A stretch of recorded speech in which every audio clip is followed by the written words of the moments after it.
I've had the misfortune of meeting a few manipulative types in my life. One was my controlling, coercive ex-partner, and the other was a friend that lied about practically everything. Each had their own techniques and tricks.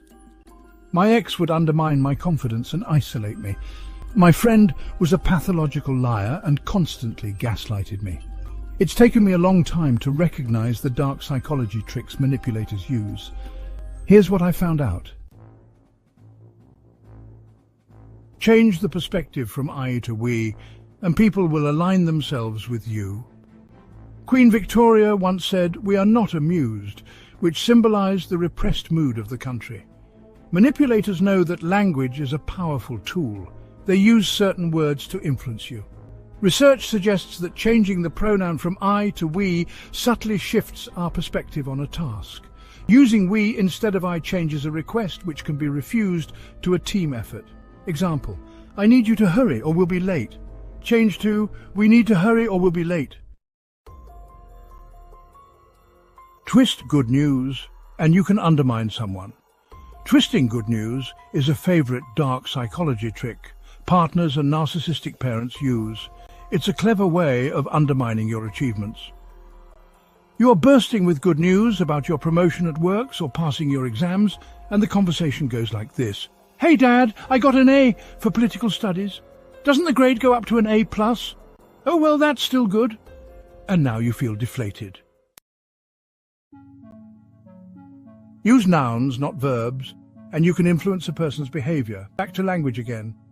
This is a devious method you might not have heard of. Humans need to belong. We gravitate to certain groups which signal our identity to others. We feel safe as part of a group, and manipulators know this. Manipulators use nouns instead of verbs to include you in a group. For example, "I like drinking wine," or "I'm a wine drinker." Drinking is a verb, whereas drinker is a noun. Studies show that using a noun reinforces a sense of belonging to a group, and once you identify with that group, you're easy to influence.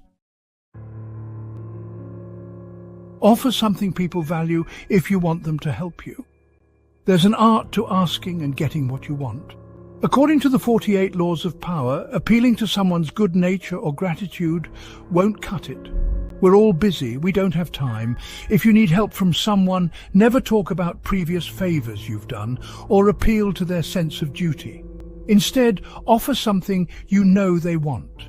When people get something they value in return, they're happy to help. Word a question in a certain way, and you can influence the answer.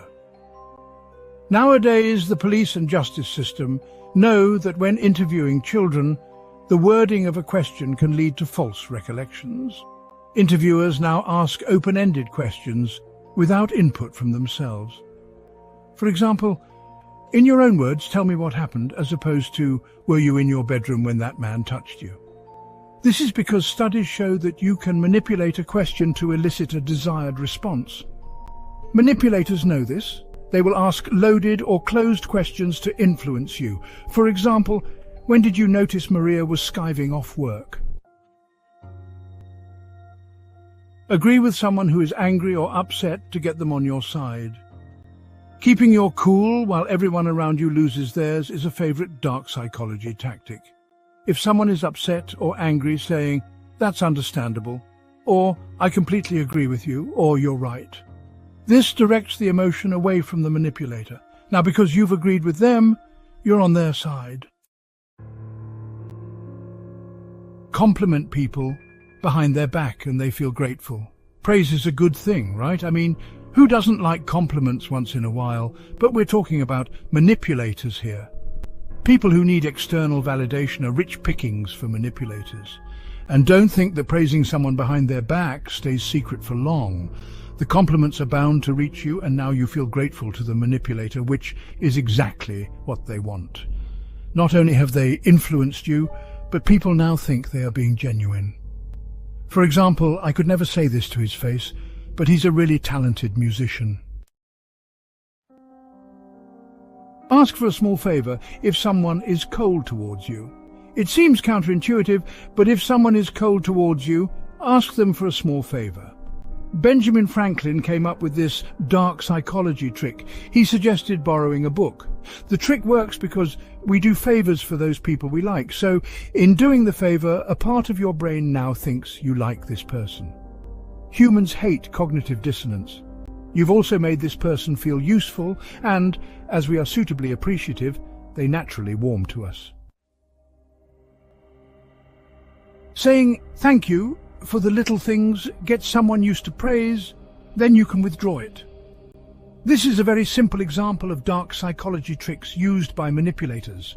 Say thank you for the tiniest of things, from moving out of the way or handing you a glass of water. Make this consistent until it's second nature and the person is used to it. Then don't say thank you for one or two things. They will value your appreciation and go to great lengths to earn your thanks again.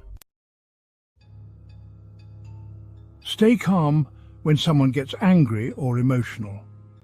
Law 39 of the 48 Laws of Power suggests stirring up water to catch fish.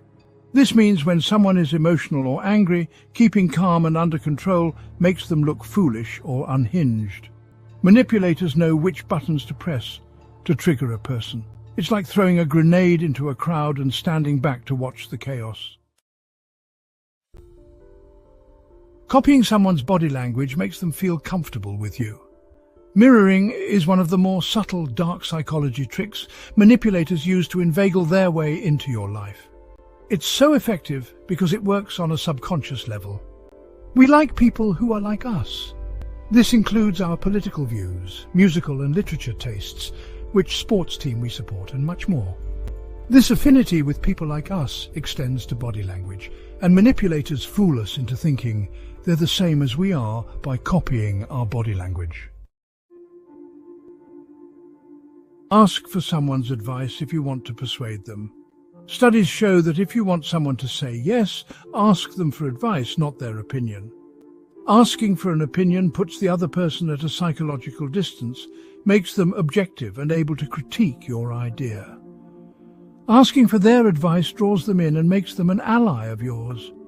Now you're partners in crime, trying to make the best of this idea. Novelist Saul Bellow says, "When we ask for advice, we're usually looking for an accomplice." As you can see, manipulators have a ton of dark psychology tricks up their sleeves. The previous examples are just a few. If you know any, please let us know in the comment below. Thank you for your time, and don't forget to like and subscribe to the channel to never miss future uploads. And I see you in the next video for a happier, healthier mind. Peace.